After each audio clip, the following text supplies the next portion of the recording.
Madame, Monsieur, bonsoir. Bienvenue au 20h30. Voici les titres du journal ce soir. Une fête, un invité indésirable et 0 convive. Au menu du 1er mai, fête du travail, des échanges à distance ou dans le respect de la distanciation. L'événement était marqué au Cameroun par un live chat du ministre du Travail et de la Sécurité sociale qui était face aux internautes. 4 militaires tués et 1 blessé grave dans une attaque terroriste perpétrée la nuit dernière à Menfon par Galim dans la région de l'Ouest. Le gouverneur Awafanka Augustine est allé porter du réconfort aux blessés. Les circonstances de cet acte terroriste dans ce journal. C'était les titres, les détails. Ce sera dans un instant.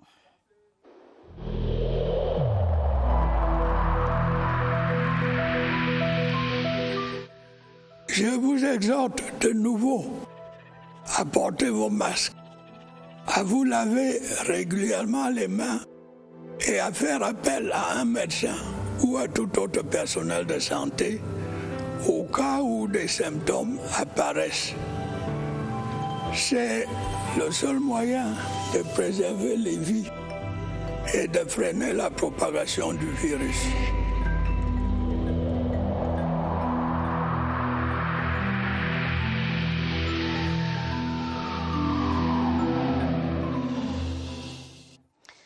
Madame, Messieurs, bonne fête du travail. Merci de nous recevoir chez vous. Fête internationale du travail, la 135e édition en mode de distanciation et respect des mesures barrières. Pour la 2e année consécutive, le ministre du Travail et de la Sécurité sociale était face aux internautes. Dans le live chat CRTV sur Facebook, Grégoire Oona a répondu aux préoccupations de ses interlocuteurs. L'événement qui avait pour cadre le rôle du Palais des Congrès de Yaoundé était suivi en direct par les hauts cadres du dit ministère, des partenaires sociaux, mais aussi de nombreux travailleurs. Voici les temps forts de ce live chat compilé par notre reporter Alvin Giselze. C'est la mobilisation des grands jours, mais le Covid-19 en a fait un jour ordinaire. Le duo Elvis Mbimba, Joséphine Afom du journal Mutation coordonne le jeu de questions-réponses devant des téléspectateurs virtuels et physiques. Des hauts cadres de l'administration du travail, les partenaires sociaux et les travailleurs prennent part à l'échange. L'équipe de CRTV Web, conduite par son rédacteur en chef, Elvis Mbimba, par ailleurs Master of Ceremony, est au contrôle. Daina Ebongue, journaliste mais réalisateur pour la circonstance, est constamment en mouvement. Les questions fusent de toutes parts, mais l'ambiance reste détendue. On se désaltère pour reprendre les forces. Près de 2 heures d'échange et le temps imparti au live show arrive à son terme. On n'est pas satisfait qu'il n'y ait pas eu de grands défilés pour les travailleurs, mais comme c'est pour la bonne cause, nous devons observer cela. Mais nous devons dire aussi que ça nous donne des voies et moyens de réfléchir comment faire autrement nos fêtes, que de nouveaux axes de travail puissent s'ouvrir pour l'avenir. On range le matériel dans l'espoir que la prochaine édition de la Journée internationale du travail, marquée par la grande parade des travailleurs, se déroule sous de bonnes auspices. Une commémoration de la fête internationale du travail sans le traditionnel défilé au boulevard du 20 mai à Yaoundé. Il n'y a pas eu de rassemblement de travailleurs issus de différents secteurs d'activité du fait de la pandémie à coronavirus. Ambiance morose donc dans la cité capitale. Seules quelques banderoles devant les institutions ont donné un peu de couleur à cette journée. Le constat de Laurence Okalia. Le boulevard du 20 mai, lui non plus, ne fêtera pas son travail, celui de réunir tous les travailleurs et faire battre son macadam. Les allées et venues des piétons lui rappellent sa 2e année stérile, causée par la pandémie. Il y avait des défilés, des corporations, des syndicats, toutes les entreprises bougeaient, il y avait des pancartes. C'était vivant, quoi. Les commerces autour de cette célébration sont aussi au chômage ce 1er mai. Ludovic espérait une festivité de pointure, hélas. Souvent, à la veille, même comme s'il y a des gens qui viennent beaucoup plus serrer les chaussures, faire l'entretien des chaussures pour aller défiler avec. Pour avec la situation du Covid, ça impacte vraiment dans le domaine. Actuellement, si je suis là, c'est parce qu'il y a des chaussures de certains clients qui me restent peut-être sortir avec ce jour-ci. Il y a quand même des clients, l'affluence n'est pas comme des années antérieures. Chaussés et bien habillés aussi. À la CRTV, certains travailleurs ont choisi d'arborer fièrement leur tenue.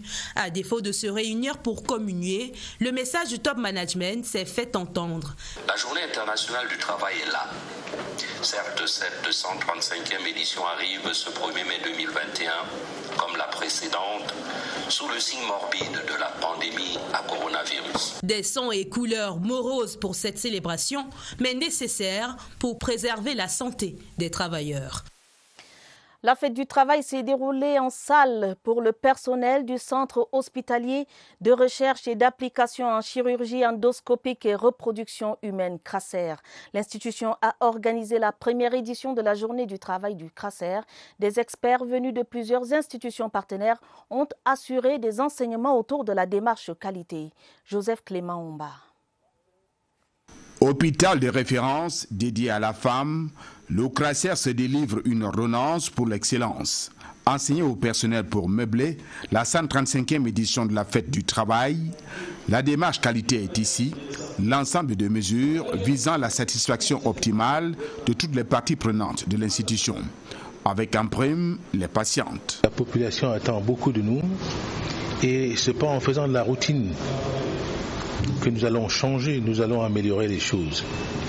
Il est question de pratiquer les choses, de les évaluer pour savoir est-ce que ce que nous le faisons bien et est-ce que ce que nous faisons nous amène à des résultats escomptés. En pérennisant les savoirs pour améliorer les performances, se démarquer de la concurrence et fidéliser les patientes, le CRASER ménage sa monture pour aller loin.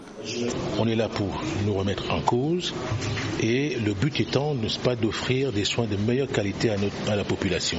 Nous avons choisi un référentiel européen puisqu'on a été formé en Europe.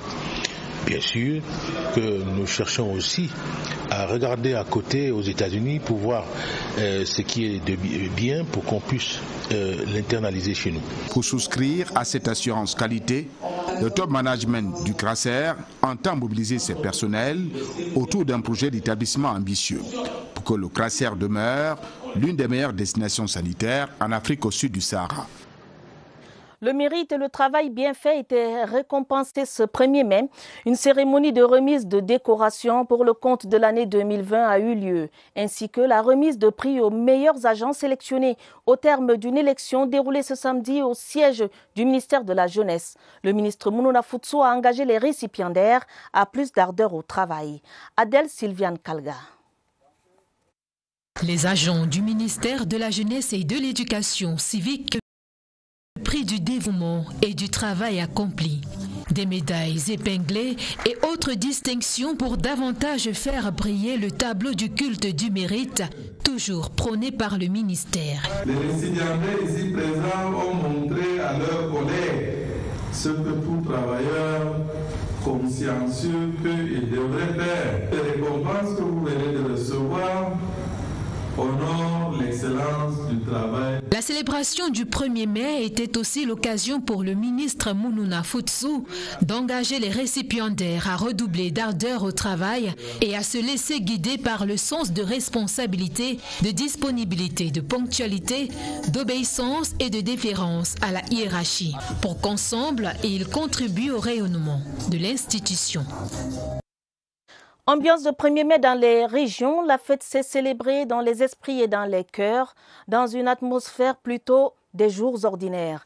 À Douala, la place de la Besseke n'a pas connu l'effervescence des jours de fête, idem pour Garoua. Du fait de la menace Covid-19, des précisions avec Chris, Patricia Loulouga et Jean Foumargué dans cette monture.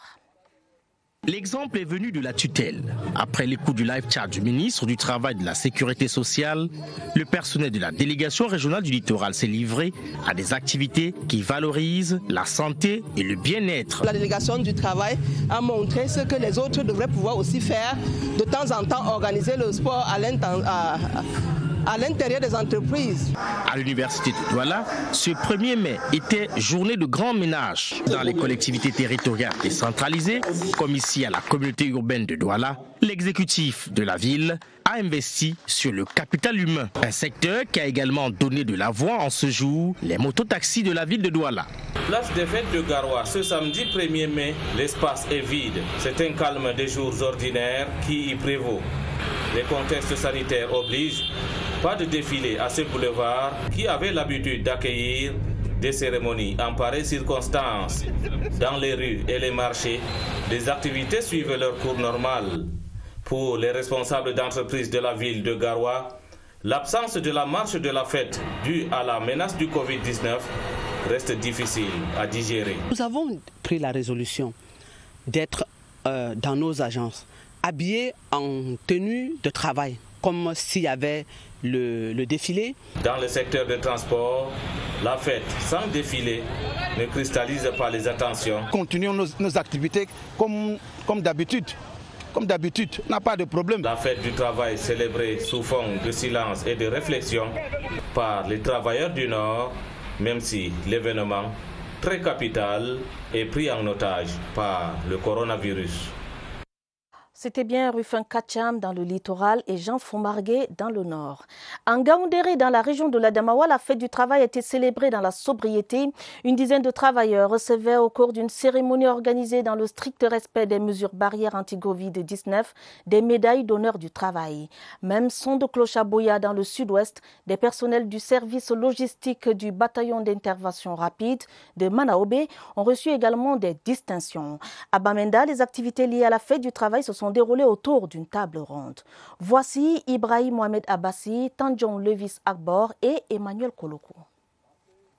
Ces médailles d'honneur du travail, épinglées sur ces 16 poitrines, récompensent de nombreuses années d'abnégation et de dévouement. Après 20 ans de travail acharné, ça nous interpelle à nous mettre encore plus au travail. Cette célébration dans la sobriété de cette fête du travail était l'occasion de plaider pour la cohésion sociale. Le Covid-19 affecte le monde du travail et il faut une action synergique pour améliorer les conditions des travailleurs.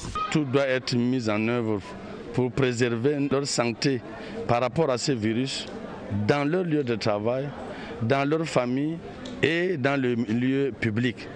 Malgré la menace de la pandémie à coronavirus, les travailleurs de Gaoundéré se sont montrés fiers d'être travailleurs. Pour mieux expliquer l'ampleur de la maladie à coronavirus dans les milieux du travail, un médecin est invité à la table des échanges. On est en train de traiter les malades qui sont atteints du Covid, mais je crois que la meilleure des choses, c'est que les travailleurs prennent leur vaccin. Un autre point important est la crise sociopolitique qui gangrène les activités de la région. Le travail n'a pas une lien avec les crises politiques et on doit prendre notre travail au sérieux. Cette table ronde autour du thème de la fête du travail 2021 a obéi aux prescriptions de la non-manifestation. Elle a regroupé néanmoins tous les acteurs du domaine, tels la CNPS, les assureurs et les syndicalistes. Ils sont 6 personnels du service logistique du bataillon d'intervention rapide de Manaobé à avoir reçu leur médaille d'honneur du travail. Une récompense qui donne une teinte spéciale à cette édition de la Journée internationale du travail. C'est une étape très décisive que je viens de traverser parce que ce n'est pas donné à tout le monde d'avoir accompli une carrière et récompensé. Joyeuse, contente, je suis émue. En les décorant, le premier adjoint du préfet, Uirkoum Merlin Yefon, représentant le préfet du FACO, les a félicités pour leur assiduité. Les médailles de ces personnels civils du BIR ont été arrosées par leurs différentes familles, venues nombreuses. Au siège de la Commission nationale pour la promotion du bilinguisme et du multiculturalisme, les employés se sont retrouvés dans la convivialité ce 1er mai. C'était sous l'encadrement du secrétaire général de la dite commission, le Dr Chi Assafor Cornelius. Laetitia Onana nous en dit davantage. Les employés de la Commission nationale pour la promotion du bilinguisme et du multiculturalisme sont visiblement heureux de se retrouver ce 1er mai autour d'un buffet. Contexte sanitaire particulier, ils célèbrent la 135e fête internationale du travail en mode réduit. Ici aussi, la hiérarchie rassure, toutes les dispositions sont prises pour barrer la voie à la maladie à coronavirus. Tout ce que vous imaginez en termes de mesures de protection, toutes ces mesures ont été prises. La distribution régulière des masques, la pulvérisation régulière des bureaux pour les désinfecter. L'ensemble du personnel a été testé. Et nous pouvons vous dire que pour le moment, le personnel de la commission est à l'abri de la maladie. Des efforts salués par ces travailleurs qui bénéficient par ailleurs au quotidien de l'assurance santé. Dans certaines institutions, c'est voulu innovant à travers l'organisation d'échanges en mode virtuel ou encore d'activités récréatives pour renforcer la cohésion et échanger des idées. Un 1er mai, pas comme les autres dans les entreprises. Daniel Menanga. 1er mai 2021, vue d'ensemble au cœur de Yaoundé, ville calme, illustration du respect de l'ambiance de la 135e fête du travail, comme prescrit par le ministre en charge de la question. Pas de défilé, mais commémoration dans le strict respect des mesures barrières au Covid-19. Exemple au ministère du Tourisme et des Loisirs. Pour l'épanouissement du travailleur dans ce contexte de crise sanitaire, il est question de décrisper cette atmosphère de morosité que nous impose la crise sanitaire. Au programme, une journée spéciale loisirs, 25 administrations publiques, parapubliques et privées en voyage découverte en Koteng, dans la Haute-Sanaga. La résilience au travail consiste à ne pas se laisser dépasser par le stress. Le divertissement peut être un facteur explicatif de la performance au sein des administrations, de nos administrations respectives. Il y en a qui optent pour des activités à distance, discours et hashtags en partage. C'est la créativité qui prend le pas sur les revendications d'un meilleur environnement de travail. Au Centre national d'études et d'expérimentation du machinisme agricole, la célébration de la fête du travail s'est déroulée dans le respect des mesures barrières. En revisitant le parcours de l'entreprise, André-Caroline Mebandé-Baté, le directeur général a recommandé à son personnel de se réinventer pour mieux faire face aux défis qui interpellent l'entreprise. Les employés ont en retour demandé à voir implémenter toutes les dispositions sécuritaires évoquées lors de la table ronde qui a précédé cette célébration. Le ministre du Travail et de la Sécurité sociale aux travailleurs.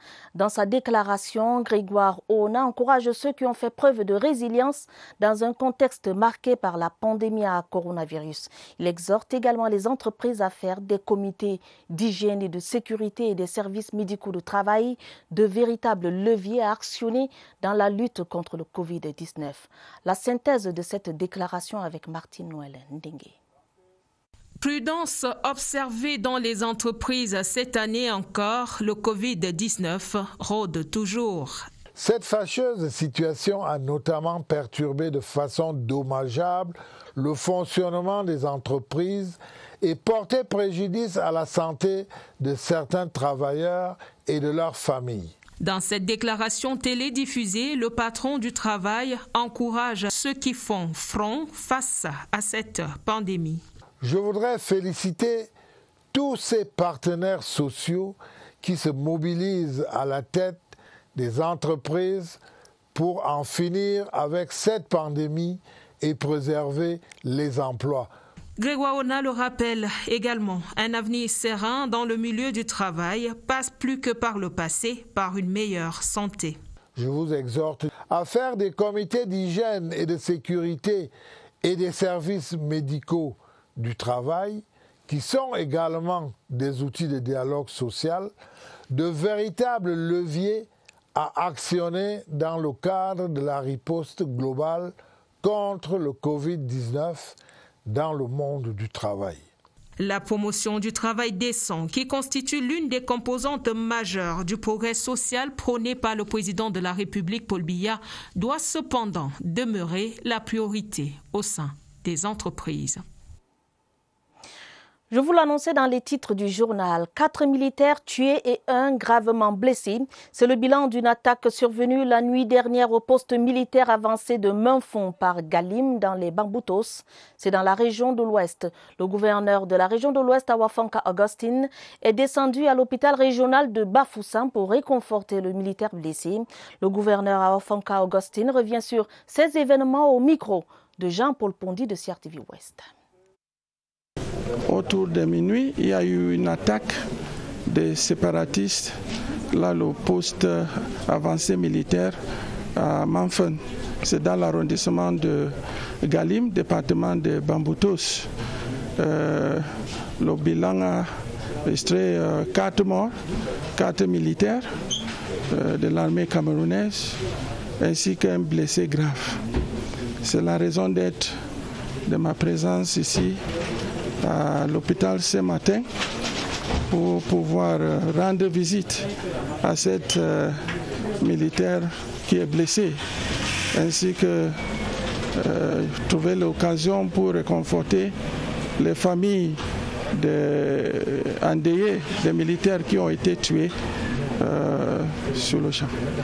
C'est regrettable ce qui s'est passé au moment où le chef de l'État a informé tous les Camerounais qu'il est ouvert au dialogue. Au moment où on est en train de tendre l'arbre de la paix à tout le monde, qu'il faut que les gens dialoguent pour que la paix revienne au Cameroun. Les gens continuent à se tuer. C'est regrettable. Je crois que ça sert une occasion pour que les gens puissent réfléchir et arrêter tous ces... Dans la région de l'extrême nord, il est question de renforcer les mesures sécuritaires de lutte contre Boko Haram. Engagement réitéré par le gouverneur Midiawa Bakari au cours de la réunion de sécurité qu'il a présidée à Maroua cette semaine. Les détails avec Abdoulaziz Amadou de CRTV Extrême Nord.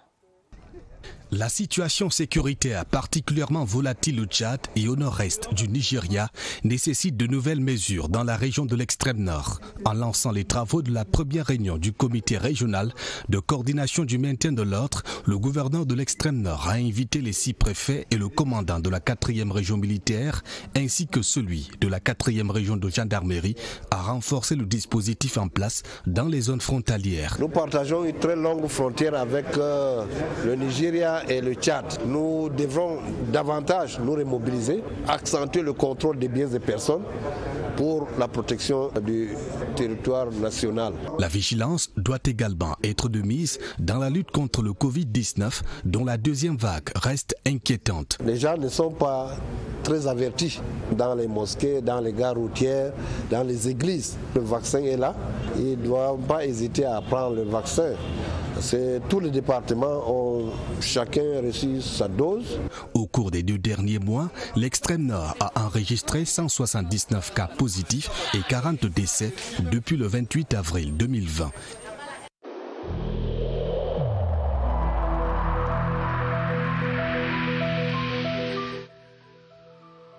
Malgré nos efforts, le Covid-19 a endeuillé de nombreuses familles et provoqué de graves difficultés dans le fonctionnement de notre économie et de notre société.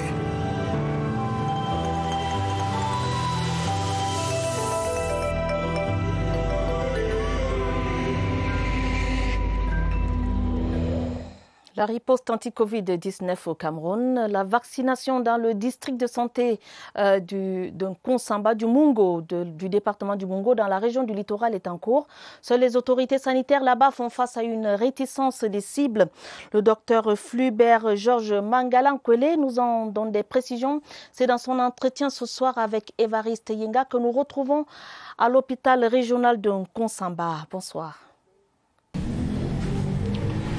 Bonsoir, les opérations vaccinales sont effectives. Vaccin contre la Covid-19 dans le département du Mongo. Nous sommes ici à l'hôpital régional de Kongsamba. Voici le seul point fixe de vaccination qui arrive donc à inoculer plus d'un patient selon les sollicitations.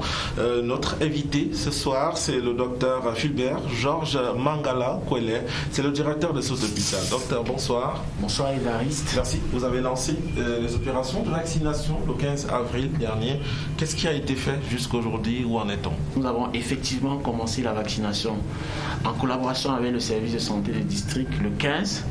Et depuis lors, il faut dire que nous sommes à 17 personnels vaccinés. C'est un taux qui est encore très très bas. Et il est bas par rapport à un certain nombre de choses que vous connaissez concernant la vaccination. Nous sommes dans une phase que nous allons certainement essayer d'améliorer. Cette phase va constituer à ce que nous sensibilisions encore un peu plus. Merci à vous, docteur. Ça n'est pas l'apanage du seul, district de santé du Mongo. À la réalité, il y a une petite peur, une réticence de certaines populations et des cibles à aller vers les sites de vaccination. C'est le cas également ici, dans le Bongo, et des solutions ont été trouvées. Solutions doubles. D'abord, la sensibilisation et aussi la formation des agents communautaires qui vont justement vers les communautés pour les postes mobiles, pour la vaccination, mais en maintenant les mêmes cibles. À vous le plateau. Merci Évariste, merci également à votre invité. Il est urgent de densifier la sensibilisation. Lutte contre le coronavirus, tout le monde n'est pas éligible au vaccin. C'est le cas par exemple des patients Covid ou encore des anciens malades. Les personnes ayant été guéries de l'infection du Covid-19 sont tenues d'attendre 6 mois avant de se faire vacciner. Explication avec Évariste Yenga une fois de plus. Attention, il est interdit de vacciner un malade Covid-19 avant sa guérison complète. Généralement, quelqu'un qui présente avec la maladie, dont le Covid-19, ce n'est pas conseillé de le vacciner dans cette phase-là. Parce que souvent, surtout pour ceux qui présentent avec la maladie grave, il faut patienter. Pour toute personne qui présente avec une fièvre de 39 et plus, il faut attendre. Après guérison aussi, il y a une période d'attente. S'il a fait la maladie, il devrait pouvoir attendre 6 mois avant d'être éligible à la vaccination.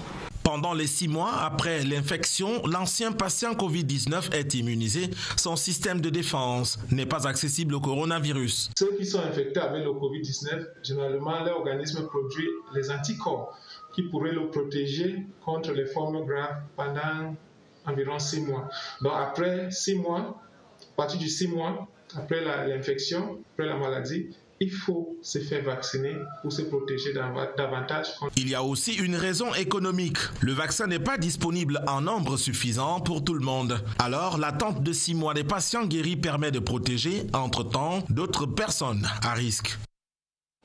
Parlons maintenant de religion. Le projet de modernisation du sanctuaire Notre-Dame de Lourdes du Mont-Fébé à Yaoundé.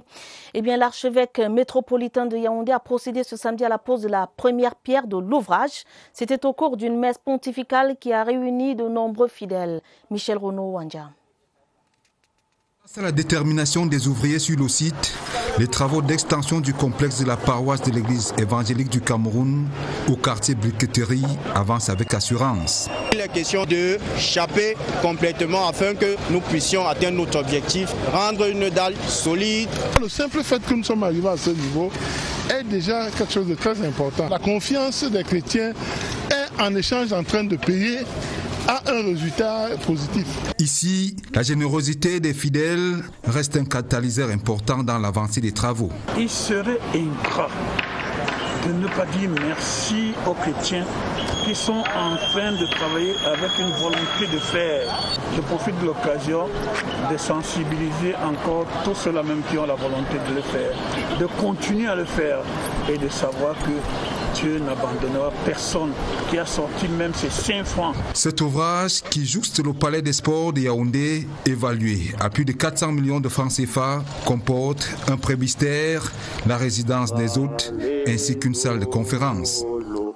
Vous l'aurez avez compris, il s'agissait plutôt des travaux de construction du complexe de la paroisse Église évangélique du Cameroun, de la briqueterie à Yaoundé, des travaux qui avancent à un rythme satisfaisant. Revenant sur ce projet de modernisation du sanctuaire Notre-Dame de Lourdes du Mont-Fébé à Yaoundé, où l'archevêque métropolitain de Yaoundé s'est rendu pour poser la première pierre. Michel Renaud en dit une fois de plus.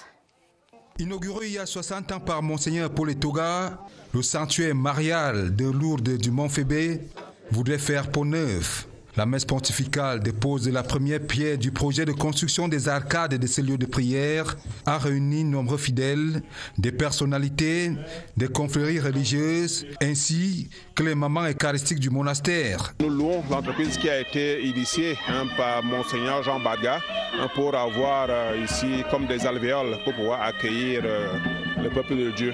Monseigneur Jean Barga, dans sa prédication tirée des Saintes Écritures, a appelé les fidèles à se mobiliser pour le projet.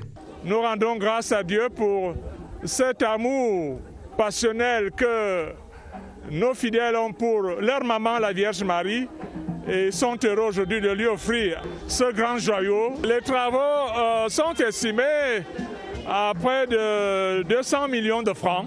Pour ce premier mai réservé à Saint-Joseph, l'archevêque de Yaoundé a également intercédé pour les meilleures conditions de vie des travailleurs. Je vous convie à présent à la lecture. Pour cette fin de semaine, le livre coup de cœur de la rédaction s'intitule « Le Cameroun vu par la presse 1944-1955 ». Il s'agit du dernier ouvrage du journaliste homme de culture Adala Guildo, une étude des contenus de la presse camerounaise et française durant les années qui ont précédé l'accession de notre pays à l'indépendance. La note de lecture est signée Serge Atangana Bissau. C'est un travail documentaire important qui aboutit en un livre, Le Cameroun vu par la presse 1944-1955. 10 ans d'une recherche prodigieuse à lire des journaux d'époque qui relataient la vie, les luttes pour l'indépendance de notre pays. Le sous-titre « Aux origines de la révolution de mai 1955 » fait tilt dans la tête du lecteur. Comme mai 58 en France, Adala Guildo documente qu'il y a eu un mai 55 au Cameroun, la première grande insurrection à caractère politique dans l'ex-Afrique noire française, qui a ainsi accéléré l'obtention d'une autonomie puis de l'indépendance du pays. Le travail entre mes mains est une empoignade déséquilibrée entre Le Monde de France, qui magnifiait l'œuvre coloniale, et 2 publications locales, L'Écho du Cameroun et Interafrique Presse. Le livre est une analyse de contenu journalistique, reportages, chroniques, billets, éditoriaux, tribunes ouvertes. Tout est bon à prendre. La presse a du coup une âme, un camp à travers ses écrits. Les faits de mai 55, ce qui aurait donné un coup de fouet au processus, raccourci le chemin Cameroun vers les indépendances, sont les seuls qui nous manquent dans ce merveilleux ouvrage d'histoire des médias. Et on va dire à la suite de Violette Mourin, est-ce faire ton analyse des contenus des presses? Dis-moi de quoi tu parles, je te dirai ce que tu en dis. Adala Guildo, édition Hermatan 2020, 205 pages, lecture facile, livre documentaire. Une aventure médiatique nouvelle s'ouvre concrètement demain dimanche entre la Fédération camerounaise de football et la Cameroun Radio Television à travers la première retransmission en direct d'un championnat majeur de football au Cameroun après la signature de la convention. Souvenez-vous que le mois dernier, les 2 structures ont signé un partenariat allant dans ce sens. Et ce samedi, le président de la FECAFOOT, Seydou Mbombondjoya, et le directeur général de la CRTV, Charles Ndongo, ont apporté des précisions sur cette convention. Évariste Yenga. Échange de fanions. Le foot en abondance à la télé peut commencer. C'est la passe à 2 entre FECAFOOT et CRTV. Le football en particulier, c'est un peu comme le cinéma. C'est un loisir indispensable pour une télévision. Et ça a une valeur, ça a un prix. Et c'est pour ça que nous sommes assis et on a plus ou moins évalué ça pour l'instant. Donner une valeur à ce produit, ce show que nous organisons. La CRTV s'est droit au but à la phase retour des championnats. Plus de foot à l'antenne et davantage de retransmissions en direct. Vous le verrez. Les téléspectateurs vont voir ce qu'ils doivent voir en matière de sport d'une manière générale. Et en l'occurrence, quand il s'agit du football, Ils veulent voir le match, certes, les buts, les meilleures actions, dans tous les détails. D'une manière concrète, on va avoir une émission foot direct, avec autour de cela l'avant-match, bien sûr, avec nos meilleurs consultants, et l'après-match avec un débriefing. Dimanche, c'est le jour des plus grands rendez-vous, à noter dans les agendas. Tous les dimanches, un peu avant 16h, entre 15h30 et 16h, un grand match comme celui qu'on va avoir dans quelques instants entre Fortuna et Fovu, qui sont parmi les meilleures équipes. Moi, je les regarde régulièrement de notre championnat et nous allons essayer de tenir ce rythme à la lumière de cette convention passée avec la FECAFOOT. Premier rendez-vous grandeur nature ce dimanche. AS Fortuna, Fovu, des plateaux spéciaux d'avant-match délocalisés au stade Omnisport Amadou Ahidjo vous attendent sur CRTV Sport and Entertainment. Et je vous promets que ce que vous avez vu n'était qu'un avant-goût de ce que vous allez voir. Fin de ce journal, une édition préparée avec la collaboration de Caroline Ouetté, Rosine Manga, Mirabel Tala, Mariam Mazou et Salomé Ounan-Sama. Prochaine édition avec l'information, ce sera à minuit. Vous serez en compagnie de Georges Marcel Messila et de Ewane Epolé. Madame, Messieurs, votre fidélité nous honore. Prenez soin de vous, prenez soin de vos familles. Bonsoir.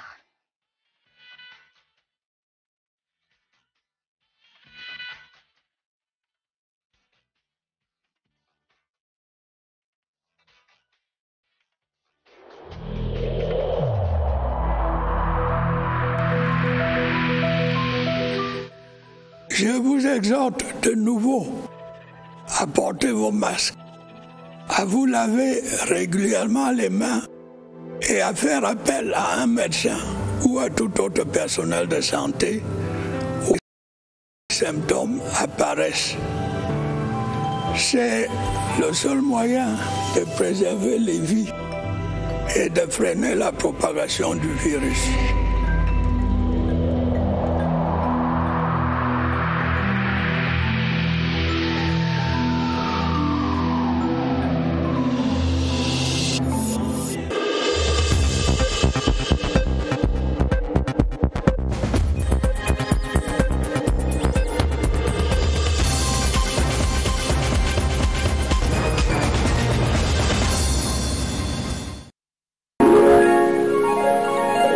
CRTV News, ici, toute l'info.